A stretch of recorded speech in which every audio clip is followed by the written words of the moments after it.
Bismillahirrahmanirrahim. Alhamdulillah, salatu wassalamu ala rasulillah wa ala alihi wa man walah. Apa khabar saudara-saudari, tuan-tuan dan puan-puan yang dikasihi sekalian?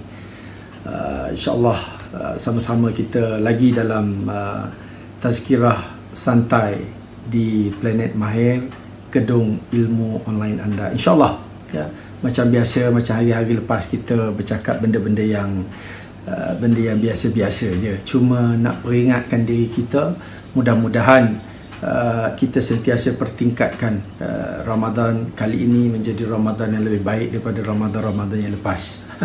Tajuk mungkinlah dah masuk ayat ketiga, keempat ni, kita tanya acana dengan tarawih kita. Macam mana dengan tarawih kita malam-malam? Kita selalunya sebelum ni tarawih di bulan Ramadan bersama-sama berjemaah ya, sepanjang Ramadan berjemaah di masjid. Jadi kali ini kita bertarawih di rumah sama-sama ahli keluarga kita, dan kita menjadi imam, kita menguruskan keseluruhan tarawih kita. Macam mana perjalanan setelah 3-4 hari ni ya? Adakah tarawih kita setaraf dengan tarawih di masjid, ataupun mungkin ada penambahbaikan dari hari ke hari? Ada orang duk buat main, dia kata bila suami jadi imam ya, suami jadi bila baca surah ya, yang sama setiap kali dalam solat, rakaat pertamanya, rakaat keduanya surah yang sama. Ada anak-anak kadang-kadang ataupun isteri yang mempermainkan. Janganlah macam tu ya. Sebenarnya saya suka tajuk ni sebab kadang-kadang yang mempertikaikan ataupun yang buat kelakar benda ni sebenarnya tak tahu dari sudut sumber ilmu dia. Baca surah yang pendek itu adalah yang paling afdal, yang paling baik ya. Selama ni kita pergi semayang dekat masjid, kita pergi semayang kat surau, kita terikut dengan old normal ya. Kita terikut dengan budaya kita. Kadang-kadang kita jemput hafiz ya, untuk baca surah-surah yang panjang, untuk khatam Quran dalam solat tarawih.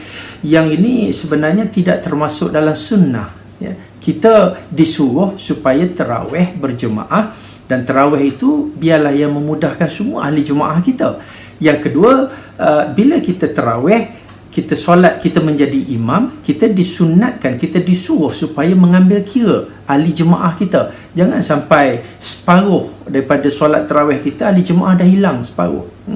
Dan ini perlu diteliti semula, sama ada kesan kita baca surah panjang ataupun sebab-sebab lain lah. Tapi kalau disebabkan oleh kita duk sibuk nak kejar khatam Quran ya, dalam solat tarawih, kita sibuk nak dalam bahasa sekarang kita nak hire ya, kita nak upah anak-anak hafiz kita menjadi imam sebab bacaan dia sedap. Yang sebenarnya membaca Quran bertadarus menjadi sunnah selepas daripada tarawih tu ya. Selepas tarawih, sebahagian malam kita bertadarus, itu lebih baik.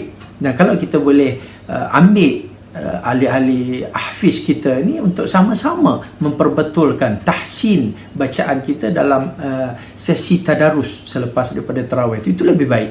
Dan di rumah, bila kita, bukan pasal kita tak hafal surah panjang, bukan pasal kita tak tahu nak baca surah-surah yang lebih power tapi disebabkan kita mengamalkan sunnah yang disyariatkan oleh Rasulullah sallallahu alaihi wasallam.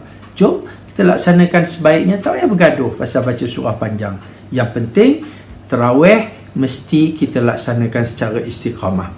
Tarawih yang sebaiknya disunatkan berjemaah. Jadi kita berjemaah dekat rumah, kita jadi imam. Kalau anak kita dah besar, kita boleh latih buat giliran, siapa bertukar-tukar menjadi imam ya. Mungkin ada bilalnya yang azan, yang iqamah. Tak payah nak bising-bising, tak payah nak kuat-kuat, tak payah nak rakam, nak siarkan kat mana-mana, tak payah. Kita bukan semayang tarawih ni bukan tarawih Masjidil Haram ya. Kita semayang dalam keluarga kita, dan ibadah kita tu kerana Allah Subhanahu Wa Taala. Buat dalam suasana yang ilmu ya. Buat dalam suasana yang disyariatkan ya. Kita tak perlu nak kecoh-kecoh, kita tak perlu nak buat secara mengikut adat, mengikut budaya yang kita takut kalau kita tak sama dengan orang lain, kita tak dapat pahala. Bukan masalah tu sebenarnya. Jom kita laksanakan solat tarawih kita. Ada yang sanggup 20, teruskan.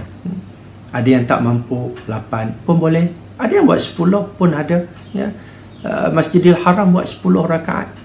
Dan ada sebahagian riwayat menyebut Rasulullah pernah buat sampai 40. Jadi tak payah nak bising, tak payah nak kata ke orang. Kita buat dekat rumah kita. Yang mana yang termampu secara istiqamah. Mudah-mudahan, ya, tak mampu 10, 8, tak mampu 8.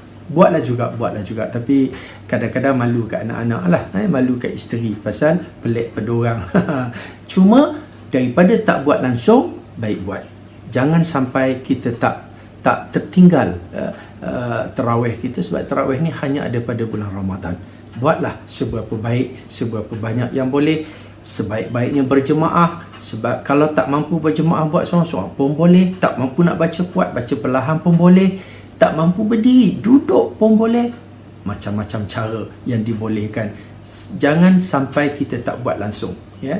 InsyaAllah sekarang kita tak ada masjid, tak ada surau yang nak bantu kita sembahyang jemaah, nak ikut-ikut saja. Kita kena buat sendiri dengan ilmu. Mudah-mudahan kali ni, Ramadan kali ni, tarawih kita bukan separuh bulan. Ada orang kata lepas separuh bulan dah makin susut, makin kurang orang dekat surau, dekat masjid. Tapi kali ni dekat rumah kita teruskan, ya. Makin akhir dengan Ramadan, makin semarak ibadah kita, mudah-mudahan. InsyaAllah. Tuan-tuan dan puan-puan, saudara-saudara yang dikasihi sekalian, kita ambil peluang ini untuk memperbaiki diri kita. Dan insyaAllah Ramadan kali ini, Ramadan stay home. Ramadan yang kita uruskan di rumah kita. Dan insyaAllah, ya, Ramadan kali ini menjadi Ramadan terbaik untuk kita. Bukan untuk siapa-siapa. Kita tak perlu nak kecoh, nak pergi cek, nak pergi siasat rumah orang lain. Kita buatlah dekat rumah kita tarawih yang terbaik, tarawih yang istiqamah. InsyaAllah tajuk-tajuk akan datang, kita bincang pula perkara-perkara lain. Ini baru malam cerita tarawih dekat malam-malam baru ni, ya? InsyaAllah. Terima kasih banyak-banyak pada semua yang sudi mengikuti tazkirah santai Ramadan kita, ya, di Planet Mahir. InsyaAllah teruskan bersama kita setiap hari. Planet Mahir, gedung ilmu online anda. Yang baik-baik ambil manfaat sama-sama, yang salah silap saya jangan ambil hati. Wabillahi taufiq wal hidayah. Wassalamualaikum warahmatullahi wabarakatuh.